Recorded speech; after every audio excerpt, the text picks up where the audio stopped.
If we had taken 2017, they would have received 213 delegates. You see, the impact is very minimal on your delegate count, dear divisions. Let me take you to the inter-European division. We are now preparing the 2015 GC session, so the figures of 2013, they would have received 100 delegates, or rather they did receive 100 delegates. If this policy were in place, they would have received still 100 delegates. We are now preparing for the 2020 GC session, therefore we need to take figures from the 31st of December 2018, they had 100 delegates. If this new policy were in place, it would have been 2017, or they would still have 100 delegates. So what I want you to see is that this new proposal has limited impact on the delegate count of divisions. I have a last division for you, and then I will be ready to make a motion. Let's go to the SSD.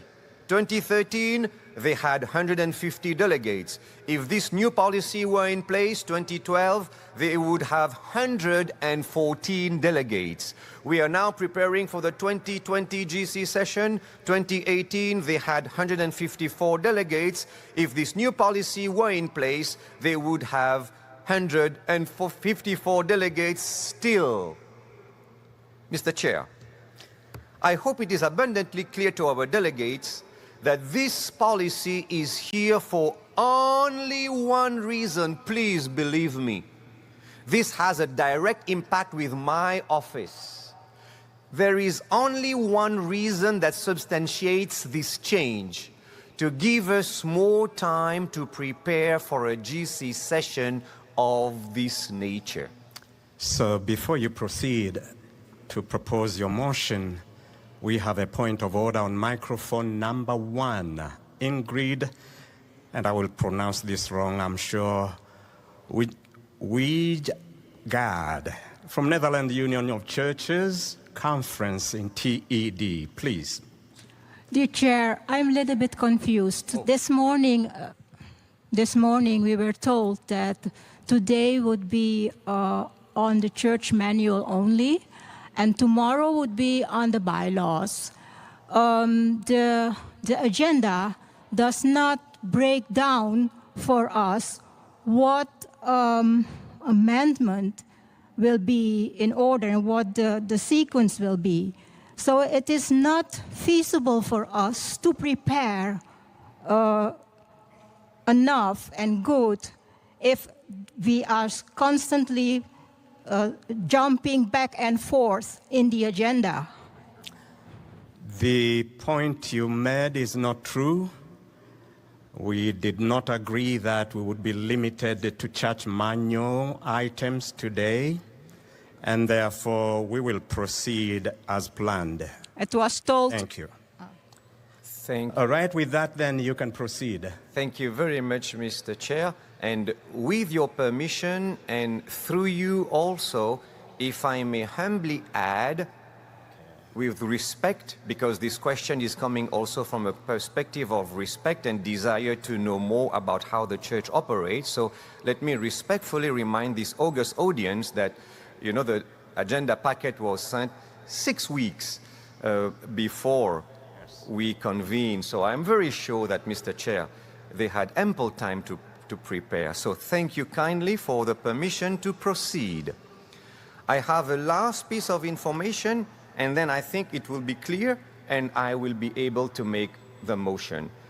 I can see some of you wondering, but Hensley, what will happen if we organize new entities after the cutoff date?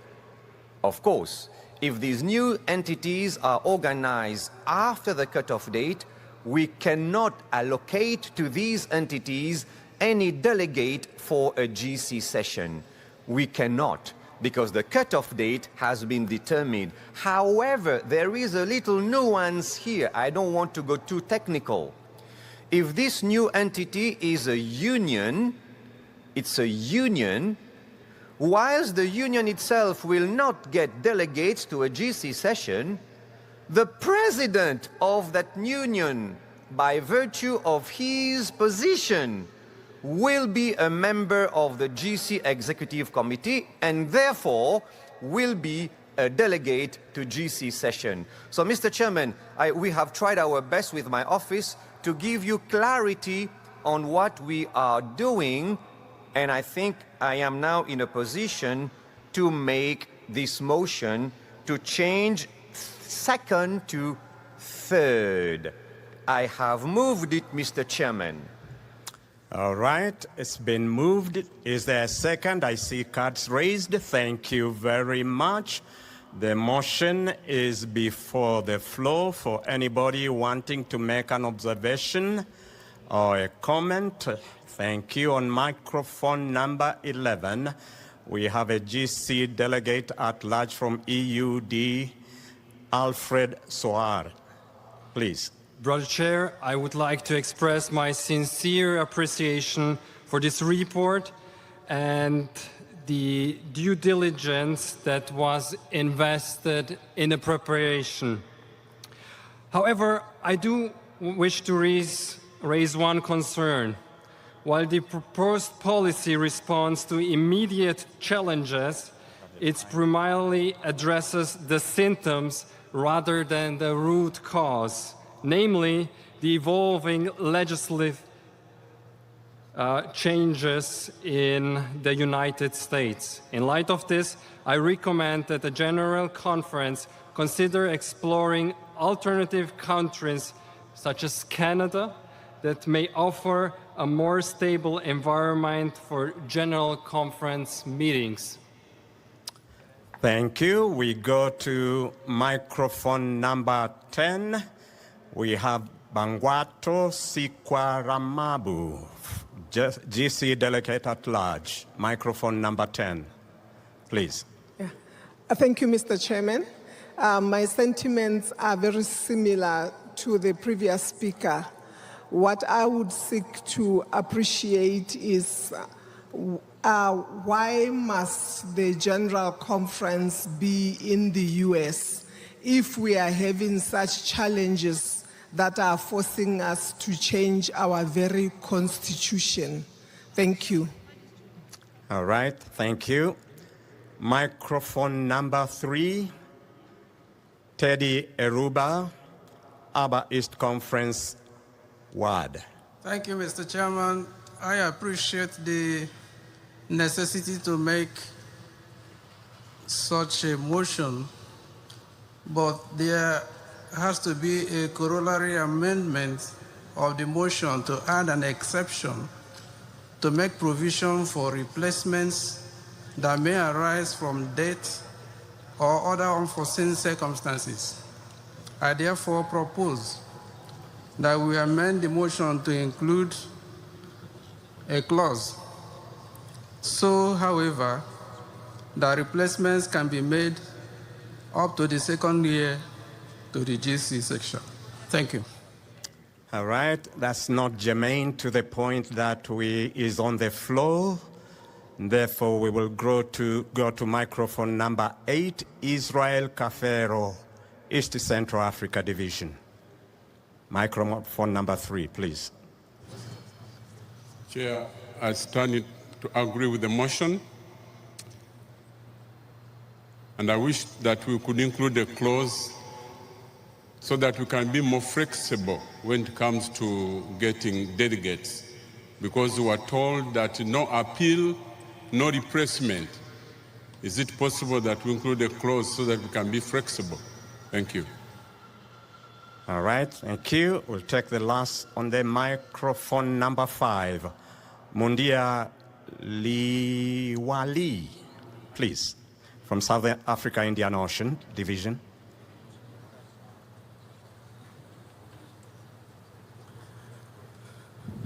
Mr. Chairman, just like the other previous speakers have said, may we consider taking the GC session to Africa? There will be less problems as far as visas are concerned. Thank you, Chair. All right.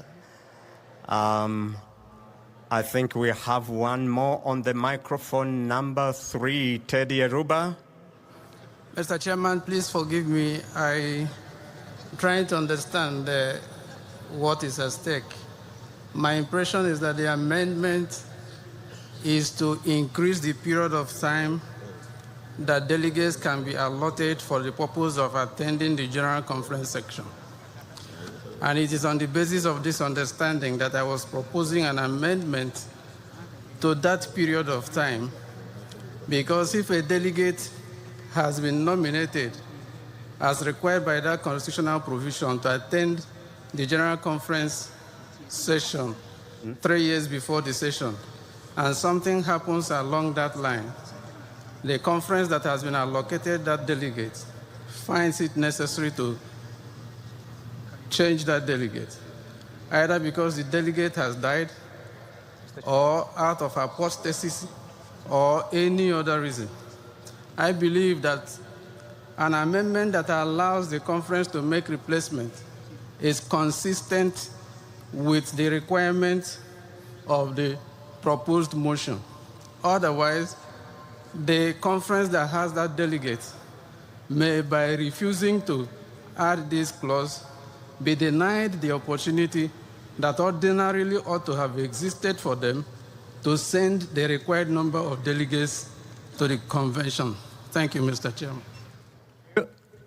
Hensley, you would like to respond to that? Yes, thank you very much, Mr. Chairman. I truly appreciate the attentiveness of our delegate to our church governance. Thank you. Let me clarify something else. There is already provision in our document for replacement. Someone else had talked about it previously. There is provision. However, if you are replacing a delegate who was in the pastors category, frontline pastor category, the replacement has to be in that same category. So, through you, Mr. Chairman, I will reassure my brother that should something happen to a delegate during these, it will not be 3 years. If something were to happen to that person, the entity, either a conference, a mission, or a union, or a division, will be given the possibility to replace that delegate. And we have done it even now, and it exists already, and the provision is for this to happen in the same category. So this exists already, Mr. Chair. Thank you kindly. Thank you for that clarification. We have another point of order on microphone number 8. Pierre Augustin from Inter-America Division, please. Microphone number 8.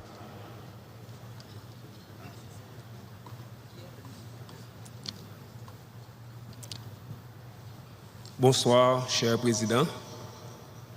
J'aurais aimé avoir...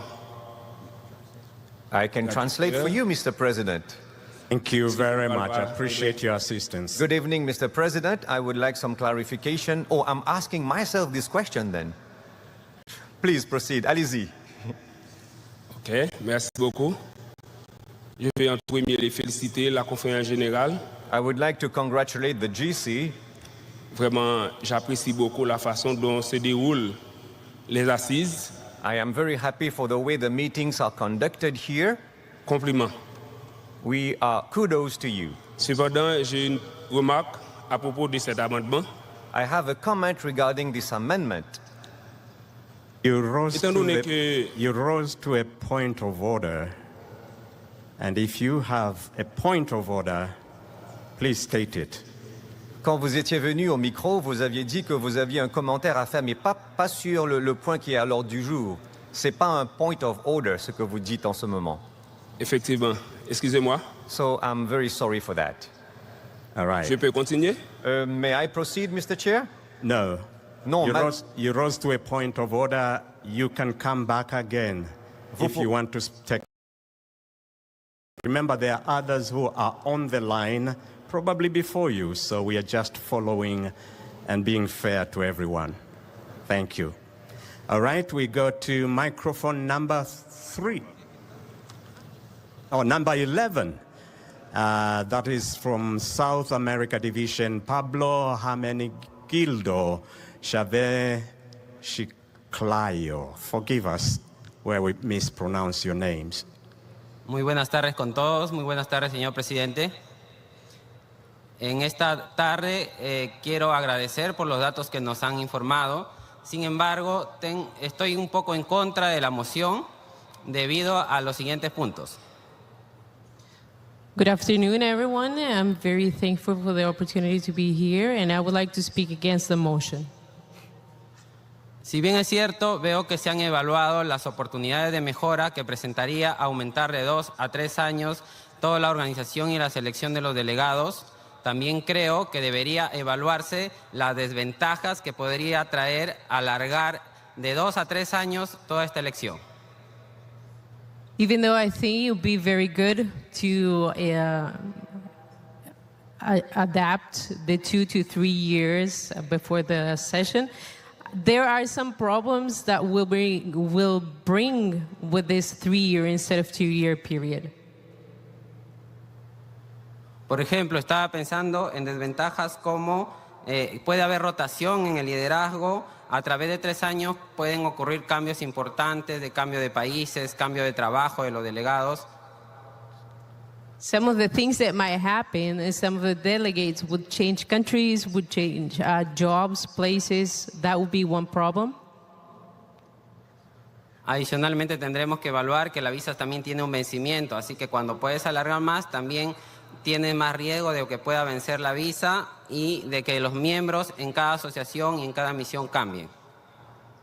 Also, we need to remember that the visas have an expiration date, and that can also be a problem. Some of the visas can expire before we get to the session, and the conferences and missions might have some problems with this.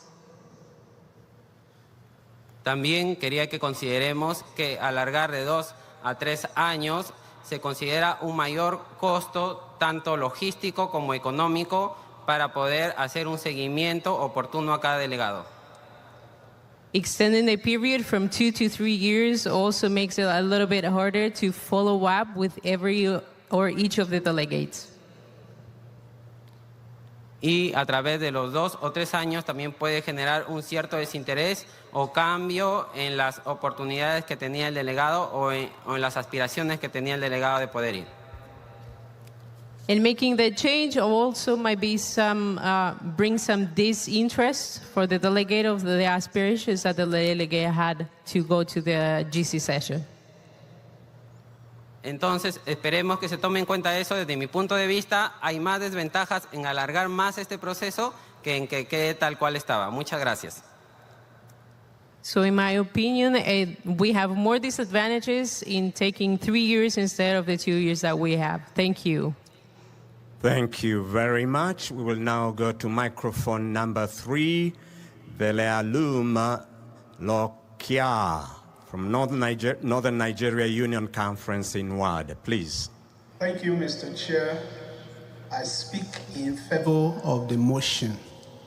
Anywhere in the world that the GC session may be held, be it in South America, somewhere in Europe, or even in Africa, each country has visa policies, and they do not apply the same way everywhere.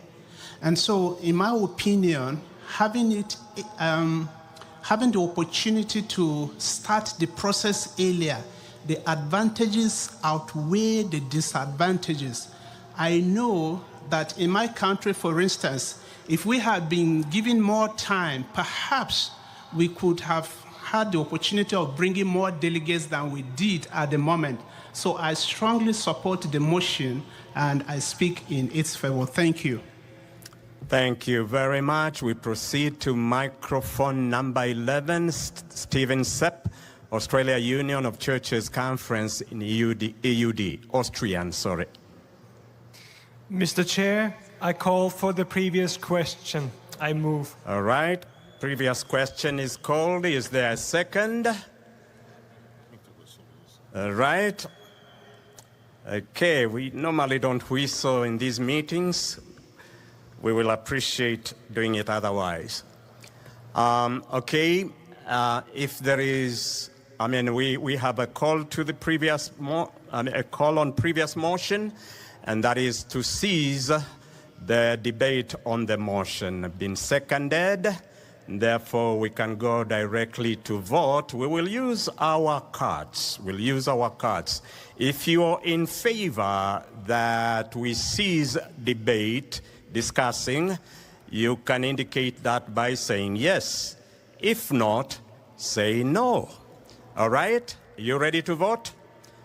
All in favor that we cease debate, please indicate by raising your card. Thank you. Opposed by that same sign? Okay, the yes have it. Therefore, we will go back to the main motion which was presented, and I wish you can repeat it again for clarity. Yes, Mr. Chairman, it will be on the screen momentarily, and we are here proposing to amend the GC Constitution and bylaws to read as follows. I want to give you the exact wording, and I see my colleagues from the AV team working hard. So I move that we amend the GC Constitution and bylaws Article 5 dealing with GC sessions as found in the session agenda per what I have presented. I have moved it, Mr. Chair. All right, it has been moved, and it was seconded actually. Yeah, it was seconded. So we will go directly into voting. If you're in favor of the motion, you vote yes. If you're opposed to the motion, you will vote for no. We will use our cards to vote, and therefore all in favor and in support of the motion, please indicate that by raising your cards. Thank you. Opposed by that same sign. Thank you very much. The motion carries.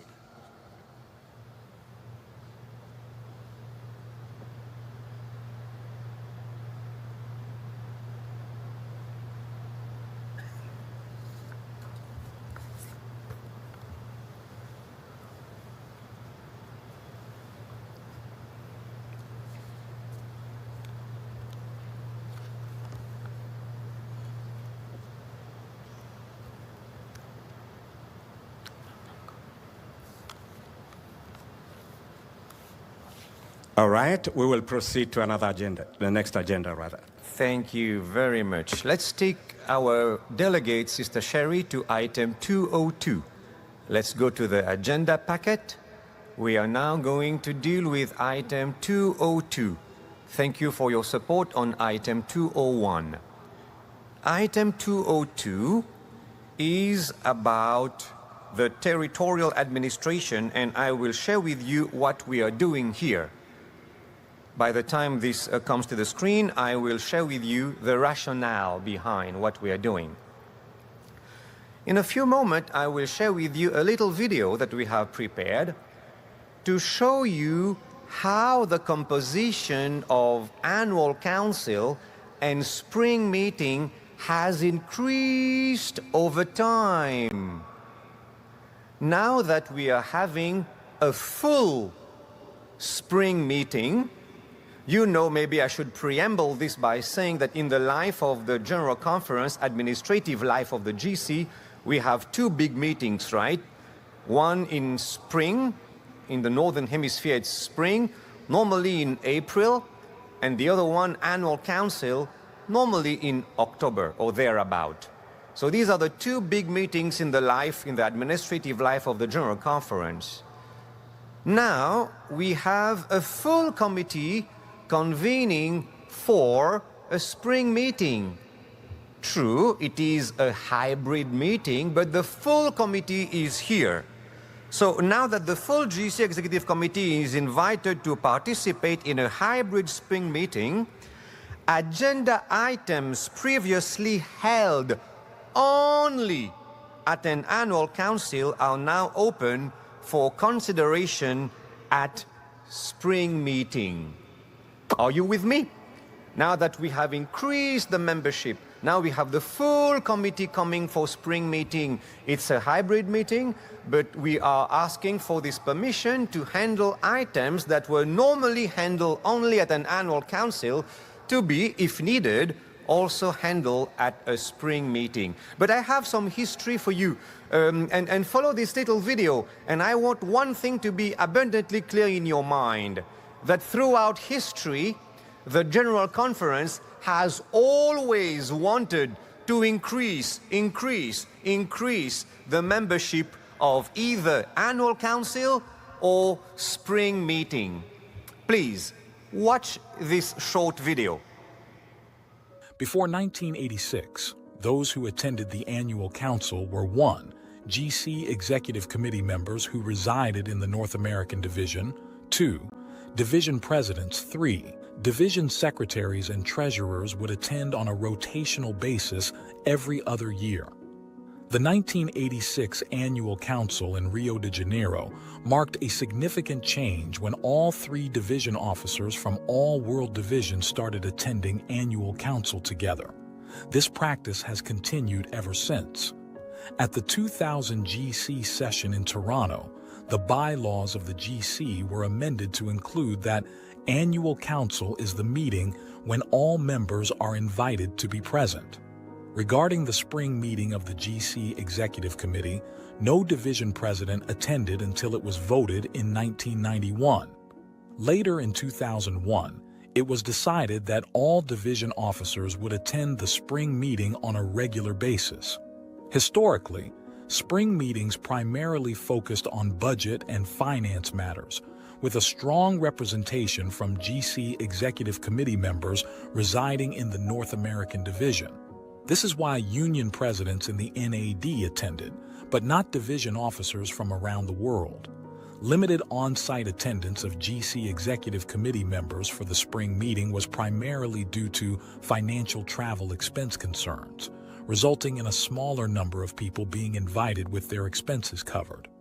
In 2023, the General Conference voted that all GC Executive Committee members can attend the spring meeting through online electronic arrangements, with division officers being invited to attend on-site with financial arrangements made for them. This has allowed for a fuller representation at spring meetings and has come a long way from when only a limited number of attendees were present. It is a privilege to have full world participation in the spring meeting, as well as the Annual Council and other GC Executive Committee meetings conducted through electronic means. This united approach is important for God's church as we navigate this constantly shifting environment and work together for the proclamation of the 3 angels' messages in anticipation of Christ's soon coming. Mr. Chairman, I reiterate my point. This little video shows us how throughout history the GC has been intentional in increasing the membership, the attendance to our 2 big meetings, Annual Council and Spring Meeting. Therefore, I would like my sister Sherry to take us to our agenda packet, please, and I will show you what we are suggesting. I am on page 36 of your agenda packet, and I'm reading from line 2022. I'm reading from line 22. So, from 21 I can start. It reads, the boundaries of these divisions shall be subject to adjustment at a spring meeting or annual council. So we are adding that section here because now, as I explained, we have the same membership. And if you go to line 25, the same is applicable. We are adding spring meeting as well. So, Mr. Chairman, I have moved this item. All right, thank you. It's been moved and seconded. And if there are any questions, any comments, yes, on microphone number 10, Alfred Soare, GC Delegate at Large EUD, GC. Please. Thank you, Mr. Chair. I have one question. Will the expenses of lay people be also covered for spring meeting in order to make it possible to attend these meetings? Thank you very much, Mr. Chairman. I can see that our delegate here is thinking of traveling to the next spring meeting from Austria to Silver Spring. Amen. So, Mr. Chairman, currently, for our laypersons, our frontline pastors, currently, they are attending online for spring meetings. The only people who are coming on site are the division presidents. This is the current situation now. Anything can change, but I am answering based on what exists currently. So to be clearer, the answer is no. This is not the intention, Mr. Chair. We'll still expect our laypersons and the other people that I have just mentioned, the other members that I have just mentioned, to attend electronically. Thank you, Mr. Chair. Thank you, Mr. Chair. Thank you very much. On microphone number 2, Nicholas Rantanen, Trans-European Division. Thank you, Mr. Chair. I'm not speaking for or against the motion, but I am questioning some things. In general, I like the direction we're going. It's more diligent to meet twice a year than once a year, and it is saving time and resources that we use video conferencing. However, in my personal, professional, and congregational experience, people are more present and they contribute more when you meet them face-to-face in the same room. And this is not always required, but when we decide the most important matters, I think that is important. And when we discussed this in the GC Executive Committee, the administration argued that there is essentially no difference between meeting face-to-face and online. But they still agreed that the major items should and would be left for annual councils where we meet face-to-face. And they promised that they would act accordingly. But there are two small issues with this. First, who decides what's actually major? And second, how long can we expect the future leaders to operate based on promises made by the previous leaders? Is it 10, 5, 20 years before people forget what has been promised? So multiple executive committee members suggested to add safeguards to ensure that the mutual agreement is maintained even when other disagreements might arise. However, the leadership opposed adding any and just demanded that we trust the promise. So my question is this: if we agree that the most important matters should be left to be discussed face-to-face, as long as circumstances allow, then why are we not being presented with a policy that reflects that agreement and understanding? Why wouldn't the Constitution and Bylaws Committee be diligent, withdraw the motion, make the necessary amendments, and then bring it back? Thank you. All right, you may want to respond to that. Very briefly. Sometimes, Mr. Chairman, the hardest questions are the most important ones. And thank you for encouraging us to that reflection. A couple comments. Number one, the promise, I remember my brother, he spoke at annual council also when this item was brought to the floor. The promise we made at that time is still on the floor and it will be kept. The promise we made, that is, if there are some matter of substance that need to be addressed, we always favor, and we will always favor, a face-to-face meeting because we want people to react. So we kept that promise and we will keep it still. That's number one. Number two, my esteemed colleague there said that the officers maybe were not very clear on the difference between attending a meeting, a virtual meeting, and a face-to-face meeting. I think there are studies that have been conducted that indeed prove, dear delegate, that nothing will replace a face-to-face meeting. So we still believe in that. Now, finally, there is one thing that is very important here. That is, we are open for consideration. I think here there is a matter of trust. Trust the officers. If there is something that needs to be addressed, we have a larger group, we call them the GCDO, that is the GC and division officers, where these matters are discussed. So, in summary, my response is around, we will keep our promise to be sure that these matters of substance are discussed in a face-to-face meeting.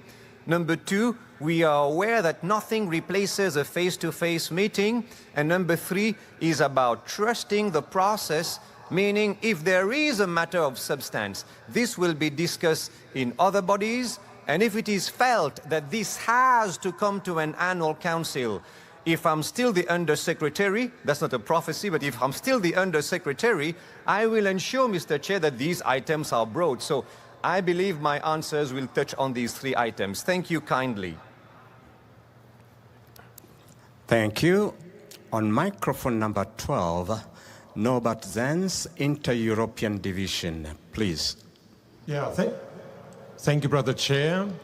For the reasons that just have been mentioned, I would really stand against that motion, because I believe from a governance perspective, there should be clear guidelines how we then are going to differentiate matters that would go to annual council or to spring meeting.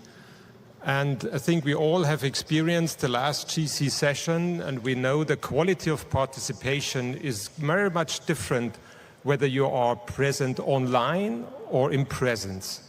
Therefore, I would stand against the motion. Thank you. We go to microphone number 1, Ingrid Wijbingade. And help us how we pronounce your name, please. Forgive me for missing it out. The Netherlands Union of Churches. My name is pronounced as Wijngaarde. Wijngaarde. It means vineyard. All right, thank you. I would advise against this motion, Chair, because in every organization, budgeting and appropriations are in the fall. New plans, new budgets, new personnel are allotted in the fall. And the spring meetings are, the spring gatherings are in most companies are for reviewing financial reports. And I think that this amendment is not well thought, because it contradicts what is presented in Article 13 of the same bylaws in Section 2A. There it is stated that the spring meetings are for financial reports. So I think there is a contradiction here, and I don't think it's necessary to have two meetings to be on the same things. Thank you. Thank you very much.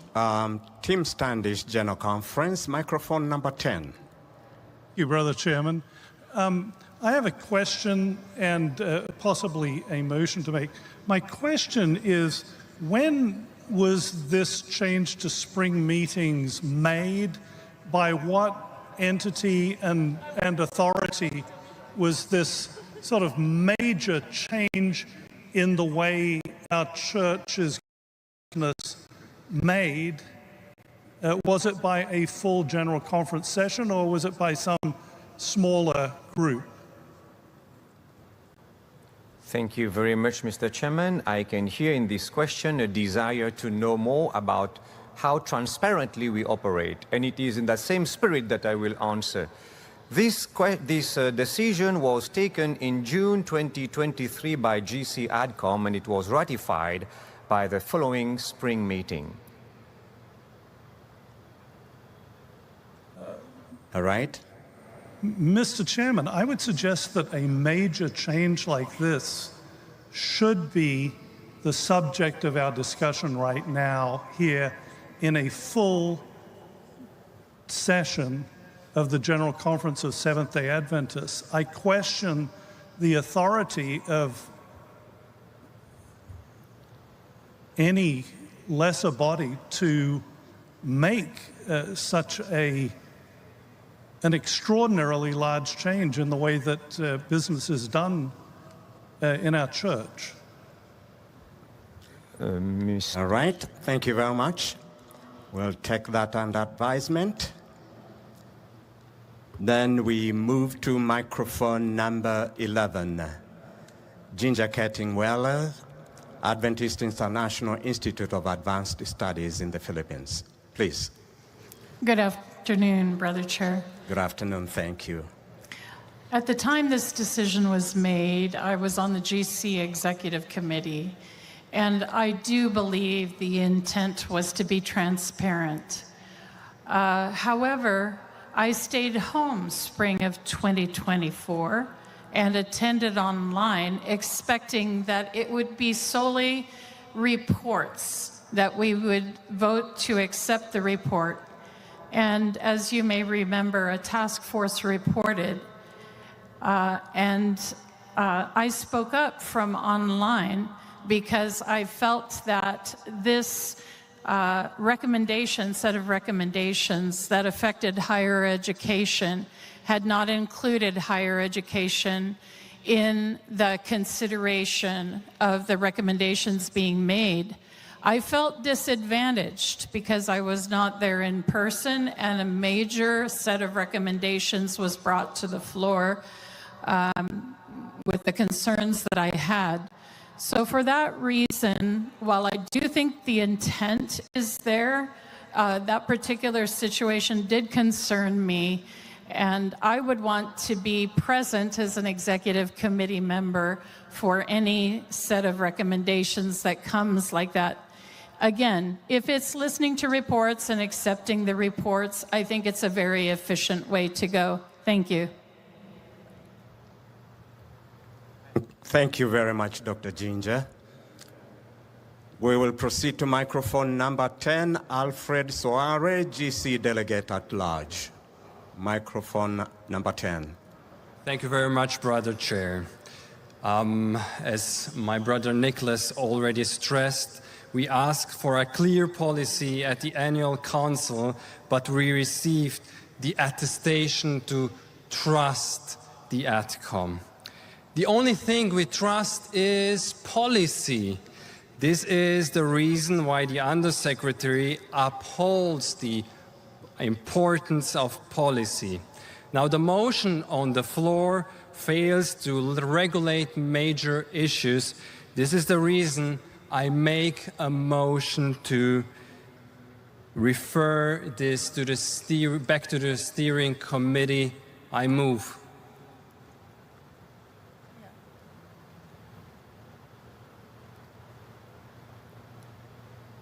All right. Would you be all right if we referred this item back to the Constitution and Bylaws Committee? Yes, of course. Taking your recommendation for consideration. Yes, of course. Thank you very much. We will treat it that way, and therefore a motion will be in order that we refer this back to the Constitution and Bylaws Committee. Would you like to move that? I move. Okay, it's been moved. Is there a second? Yes, I see a second. Okay, any observations on the recommendation that we refer back so that this matter can be considered again by the Constitution and Bylaws Committee? Okay, are we ready to vote? And we'll be voting on the recommendation to refer to the Constitution and Bylaws Committee. If you are in favor, please indicate by raising the card. In favor of referring back to the Constitution and Bylaws Committee, thank you. If you're opposed, by the same sign. Thank you. The item will be referred back to the Constitution and Bylaws Committee. With that, I suggest we rise up a little bit. We've been sitting for about an hour, and then we will instruct you on what will be the next item.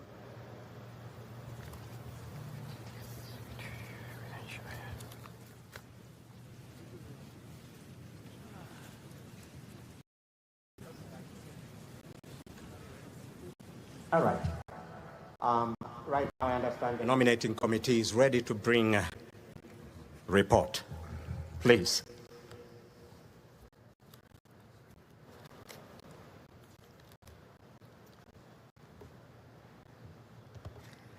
Good afternoon.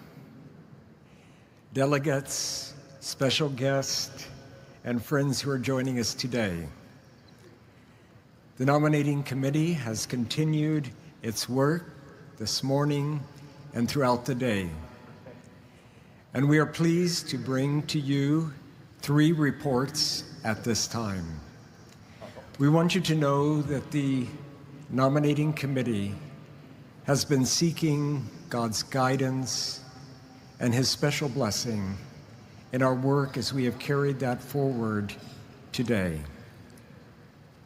The first report that we would like to bring to you in just a moment will reference one of the officer positions.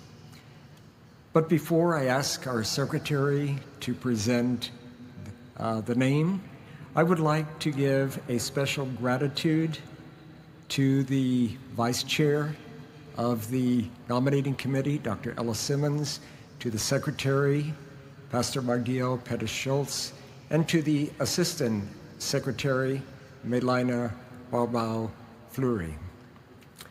The first report that we bring to you this afternoon is for the Secretary of the General Conference. I would ask the Secretary of the Nominating Committee to present the name. Thank you, Dr. Taylor. For the position of Secretary, the Nominating Committee brings the report to give to you the name of Pastor Rick McEdward, currently serving as President of the Middle East and North Africa Union. I move it, Pastor Chair. All right, it's been moved. Is there a second? Seconded. Thank you very much. We have the first report from the nominating committee with the name and a picture on the screen. And we will use the election body to vote on this. And seeing none on the microphone, I think we can proceed to voting, and we'll await. Mr. Chair, election buddy is opening up, and it should be there here in a second. This is for the next item. So, Mr. Chairman, it is open. All right, it's open. I see we have somebody on the microphone, number 5.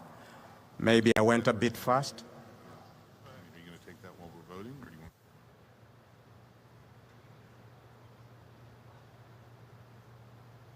want... I'm advised, if we can proceed with the vote, maybe we can take your comment after the vote because there is a time limit on how we can do this. All right? Let's proceed with the vote. I think it's already before us.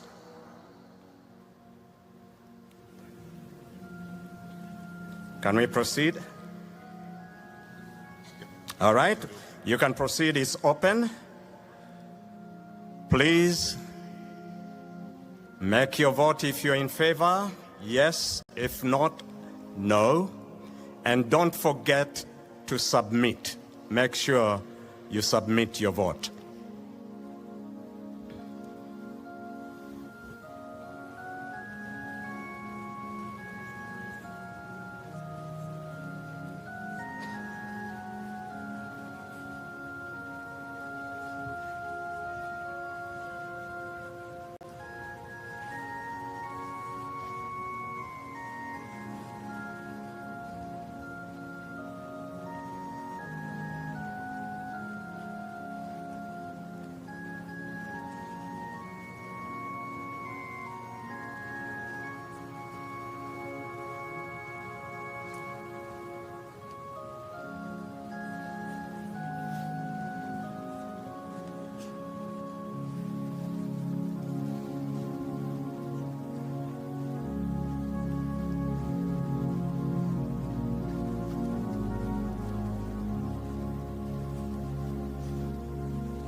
All right.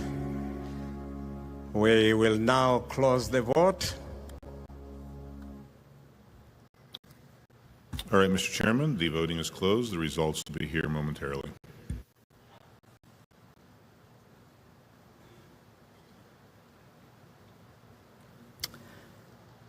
Thank you very much. You have expressed your wish on this. We are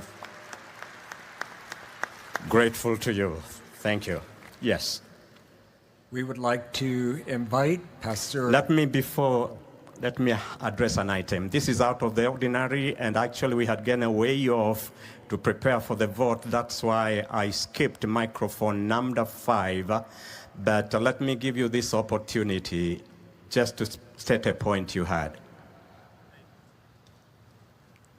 Wilson Mea Sapogu, Southern Asia Division, SUD. Thank you, Mr. Chair. My pardon, maybe I'm a little late.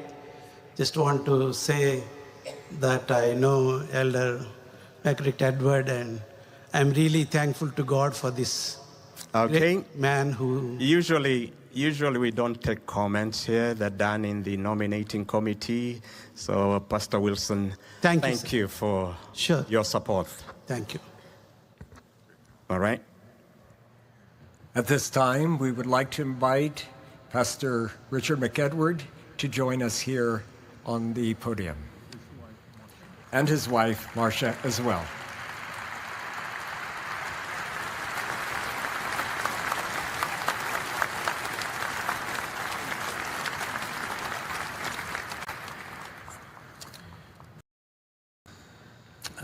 As you can imagine, the last few hours have been challenging for me and my wife.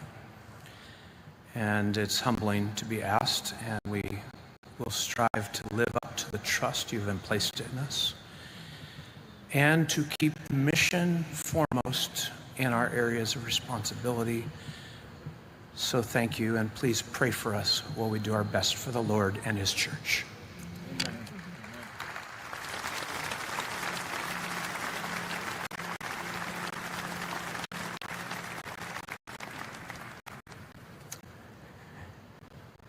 We now bring the third report from the nominating committee to this body, and that is the recommendation for the position of General Conference Treasurer. I would ask our secretary to present the name to this body. Thank you, Dr. Taylor. Report number 3 from the nominating committee is for the position of General Conference Treasurer. We bring to you the name of Pastor Paul Douglas, the incumbent. I move it, Pastor Chair. All right, it's been moved. Let me take the action of clapping as a second. And the name is before us and the famous picture. And therefore, we will again proceed to use the election body. But before that, we have somebody on the microphone, on microphone number 12, Rat Vigua Andres, French-Italian Swiss Conference, EUD. Excuse me, but sometimes we don't know the person that you are proposing, and we have to vote without knowing them. It's possible to do a small presentation of the person. Please, thank you. All right, thank you very much. We'll take that under advisement. Let's go on to voting using the election body. All right, Mr. Chairman, the ballot is open. All right, now that is open, you can proceed to vote. And I would always remind you, once you have indicated your vote, please don't forget to submit.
Votes are still coming in, but we'll be closing in a little while, so submit your vote.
Right?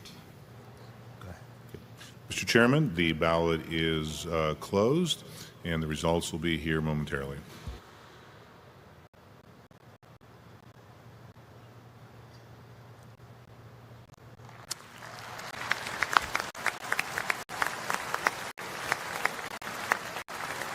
Again, thank you very much. Vote is approved. Thank you, Mr. Chairman. We would like to invite Elder Paul Douglas and his wife, Rochelle, to join us here on the stage.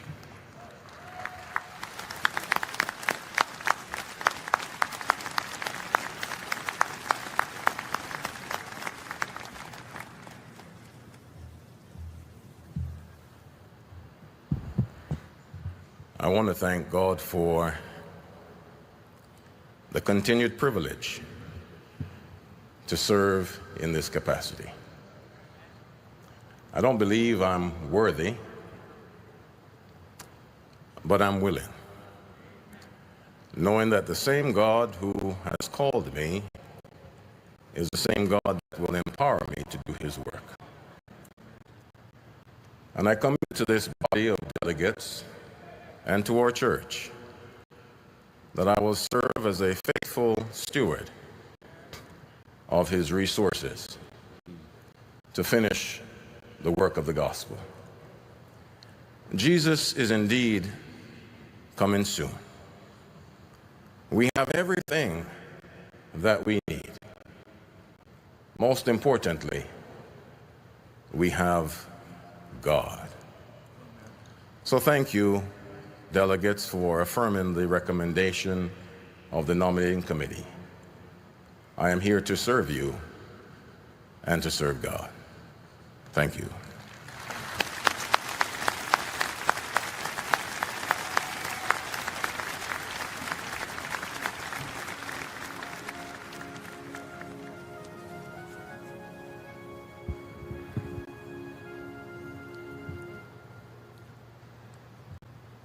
This afternoon, and the fourth report actually from the nominating committee references the general vice presidents. Perhaps we should just note that each of the division presidents is a vice president of the General Conference, and those names will be coming to this body after the various caucuses in the divisions have met. And those names have been also processed through the nomination committee. But this afternoon, we would like to bring before you the report of the general vice presidents of the General Conference. These names were reviewed by the nomination committee, but the nomination committee decided that as they function as a team together, that the nominating committee would like to vote them and recommend these names to you as a team. So I would like to invite our secretary to present to you the names of the general vice presidents of the General Conference as a recommended team. Thank you, Dr. Taylor. We're bringing then the nominating committee report number 4 to this floor. For the position of General Conference General Vice President, the name of Thomas Lemon, incumbent to that position. For the position of a General Conference General Vice President, Mrs. Audrey Anderson, incumbent to that position. Also, at the position of General Conference General Vice President, Pastor Pierre Omeler, incumbent to that position also. For the position of General Conference General Vice President, Pastor Arthur Stelly, incumbent to that position also. For the 5th name, we're bringing as a General Conference Vice President, Pastor Saul Samuel, currently serving as President of the Southern Asia Pacific Division based in the Philippines. Associate Secretary. He's Associate Secretary of General Conference. I'm sorry, we got the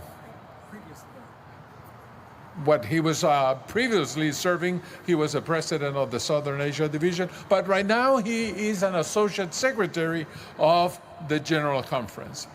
For the position of General Conference General Vice President, we bring the name of Pastor Leonard Johnson, currently serving as the Executive Secretary of the Inter-American Division of the Seventh-day Adventist Church. And for the position of General Vice President, Pastor Robert Jose Bonzu, currently serving as President of the West Central Africa Division of the General Conference of the Adventist Church. I move it, Pastor Chair. All right, it's been moved. Is there a second? Seconded, thank you. Again, we will proceed to vote this as one report together as advised, and therefore we will use our EB to do that. Timothy Standish on microphone number 10. Thank you, Brother Chairman. Could I plead with this body for us to vote on these individuals? Now that we've seen the team, could we please vote on them individually? I think that by presenting a group like this, it unduly gives advantage and disadvantage, depending on how you look at things, to different individuals. The power of this group here should be respected in voting for each nominee individually. Thank you. And we have a provision that we have used traditionally, though voting it as a block. If you have any observation or you want to share something with the nominating committee, you will be free to do so. Otherwise, we will proceed to vote this as a block together. All right? All right, let's proceed. All right, Mr. Chairman, the report of the nominating committee will be open election buddy here shortly. It is open, Mr. Chairman. It's open now. You can proceed to indicate your wish on the proposal before us. And please do not forget to submit once you have indicated your vote.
All right, Mr. Chairman, the ballot is closed. We'll have the results here shortly.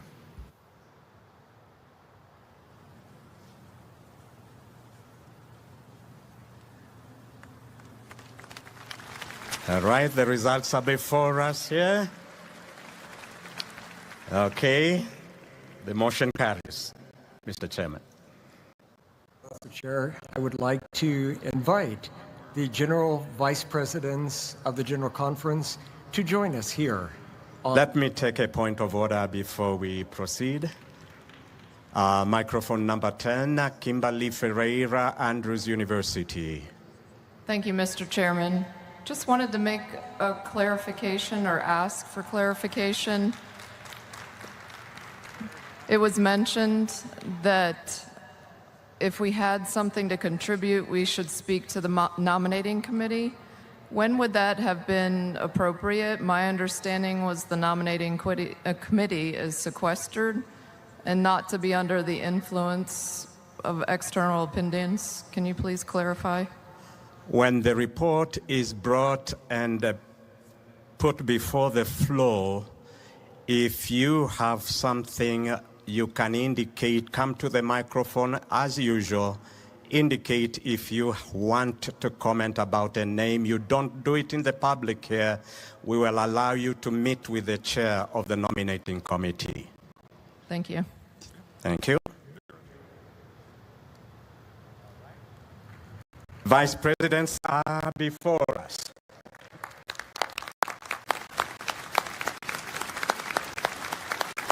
Congratulations.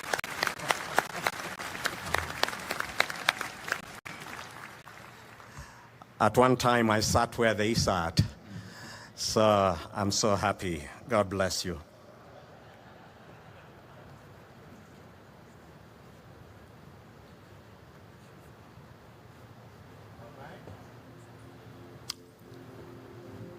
With those reports from the nominating committee having been voted, we can now proceed to the Constitution and bylaws.